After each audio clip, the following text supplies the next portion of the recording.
खबर के सह प्रायोजक है paradise collection and shoot store, railway station road, Lalitpur.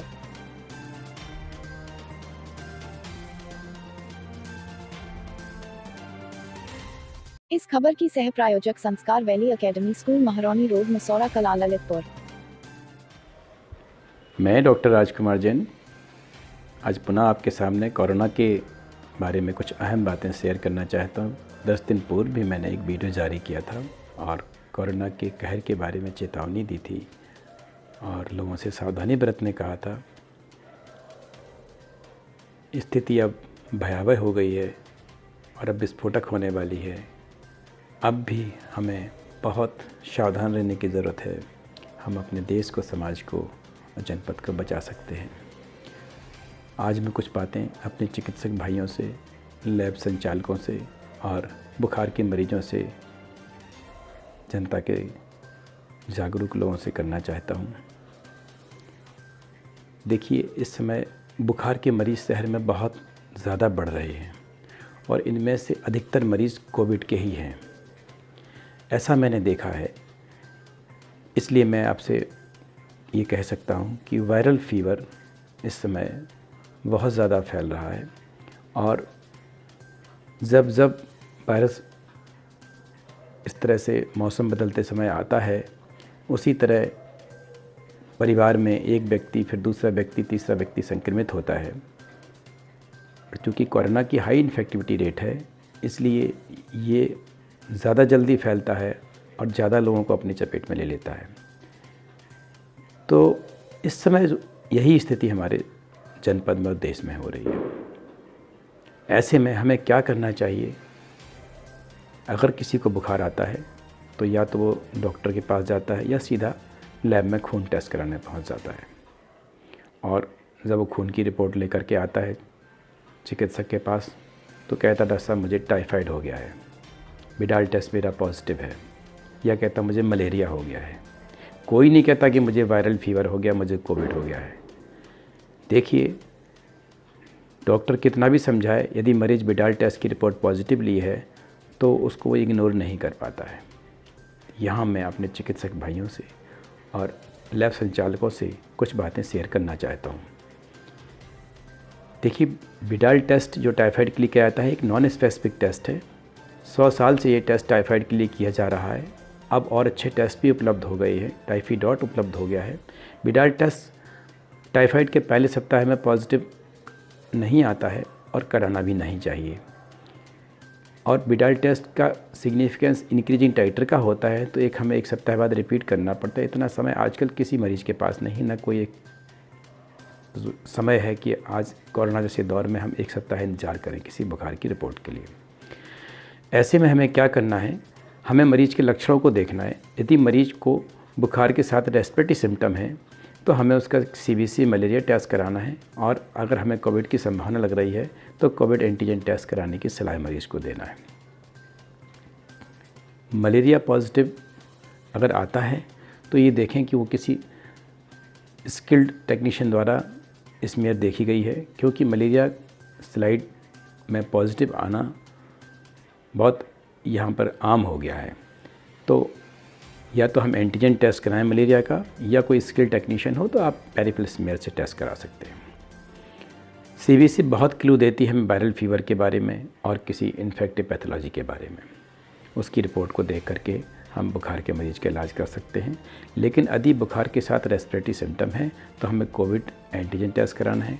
Covid antigen test यदि पॉजिटिव आता है तो उसकी जो भी निर्धारित इलाज है वो स्थानीय स्वास्थ्य विभाग से मरीज़ को मिल जाता है, या फिर उसको एडमिट करने की सलाह दी जाती है जैसी मरीज़ की स्थिति होती है। यदि कोविड नेगेटिव आता है तो लक्षणों के आधार पर अगर मरीज़ को कोविड की संभावना ज़्यादा है, हाईली सस्पेक्टेड है केस, तो उसे घर में आइसोलेट रहना चाहिए।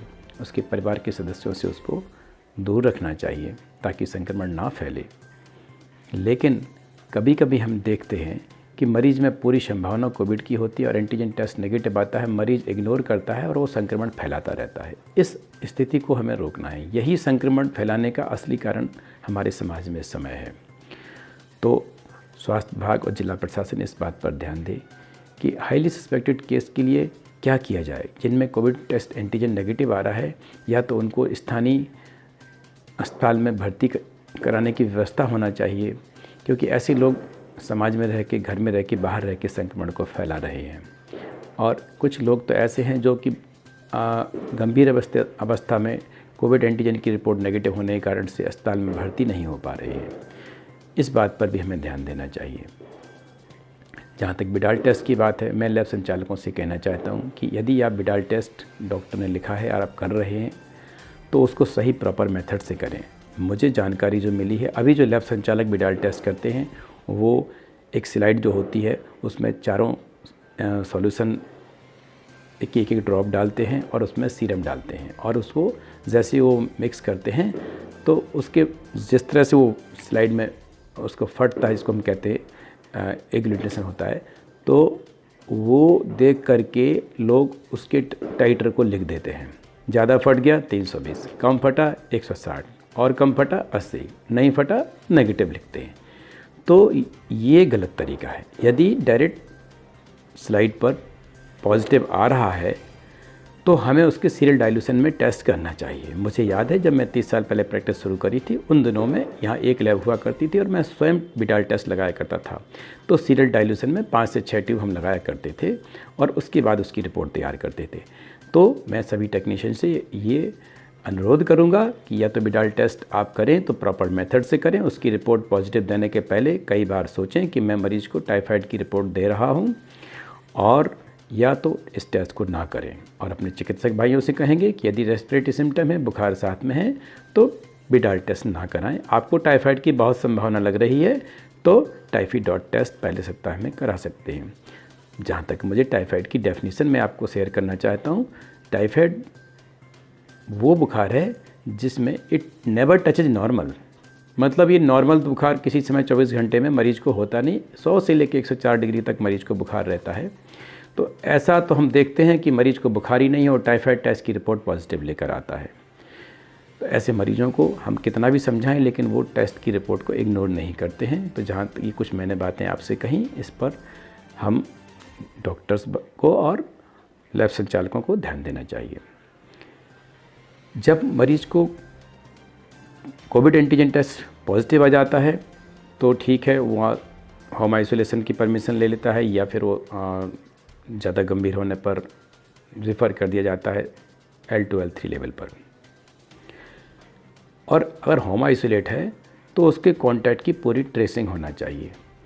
जो हमने पिछले साल जिस तरह से सर्वेलेंस किया और कॉन्टैक्ट ट्रेसिंग की, उसको अब पुनः चालू करना चाहिए। और मैं समझता हूं कि ये हमारी सामाजिक जिम्मेदारी होना चाहिए कि जिस मरीज़ को पॉजिटिव आता है वो पूरे संपर्क के नाम बताए और अपने लोगों से कहे कि वो टेस्ट अपने कराएं। प्रयास कर रही है और लोगों से बार बार सावधानी की अपेक्षा रखती है, लेकिन जनता बहुत लापरवाह है। और आप देखिएगा बाज़ारों में निकलें तो आपको लगता नहीं किसी को कोरोना से कोई भय है।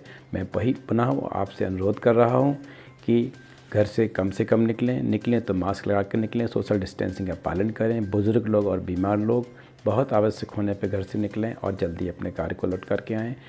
मंदिरों और धर्म स्थलों पर ज़्यादा भीड़ ना करें, आवश्यक होने पर ही घर से बाहर जाएं। शादी समारोह में ज़्यादा भीड़ एकत्रित ना करें। सामाजिक कार्यक्रमों को कम से कम आयोजित करें।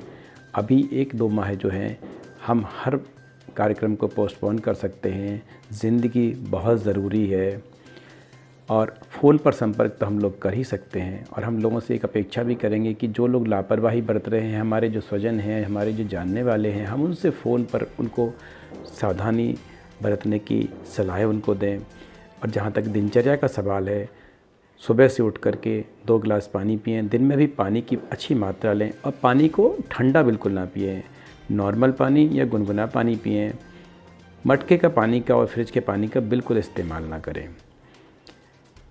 जहाँ तक खाने का सवाल है, खाने में जो इम्यूनिटी बढ़ाने वाली चीज़ें हैं जिनको हम 1 साल से चर्चा कर रहे हैं, सभी अब जानते हैं, उनका उपयोग करें।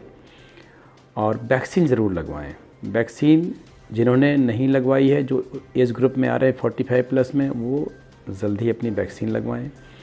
वैक्सीन लगवाने जिन्होंने 2 डोज लगवा लिए वो ये ना समझें कि हम सुरक्षित हो गए हैं। वैक्सीन की एफिकेसी अच्छी है, सुरक्षित है, सब कुछ है, लेकिन उसके बाद भी हमें पूरी सावधानी रखना है और इस तरह से हमें कोशिश करना है कि जल्दी से जल्दी हमारा देश हर्ड इम्यूनिटी अचीव करे और हम कोरोना से अपनी इस जंग को जीतें।